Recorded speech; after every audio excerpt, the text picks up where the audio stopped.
An independent member of the higher chamber sees no need to revoke, let alone discuss and debate the declaration, putting the entire Mindanao under martial law, as well as recruit red and secessionist forces against the Islamist extremists down south.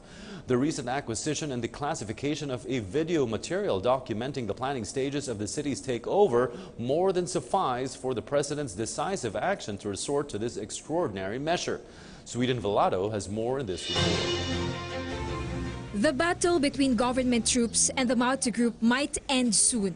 This is what Senator Panfilo Lacson thinks, as he sees no reason to extend the 60-day martial law period that was declared on May 23 by President Rodrigo Duterte for the whole of Mindanao. Yung armed forces, nasa mapping up operation.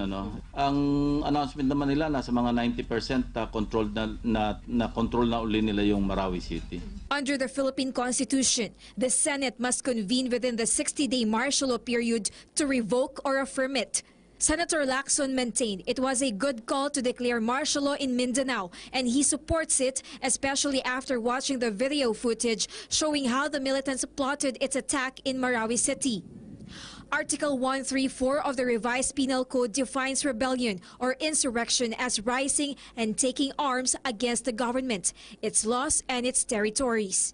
Ano ba yung justification sa pagdeklara ng martial law?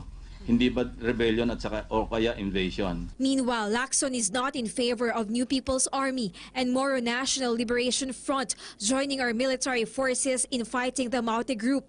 Napaka-dangerous noon. In the first place, labag yun sa ating constitution kasi isa lang naman yung kinikilala nating Armed Forces of the Philippines. Lacson explained it needs to undergo due process. Kung mag-i-integrate sila sa Armed Forces at mag-i-integrate sila sa PNP, pwedeng gamitin. Nangyari na rin yun pero dadaan sila doon sa proseso ng pag-i-integrate as regular members of the Armed Forces of the Philippines or the PNP. Despite this, the lawmaker supports the peace corridor efforts of the Moro Islamic Liberation Front because their actions do not involve carrying of firearms. Lacson said if the NPA and MNLF sincerely want to help the government, they may provide intelligence information since they're also familiar with the territory occupied by the Maute Group. For The Nation, Sweden Velado.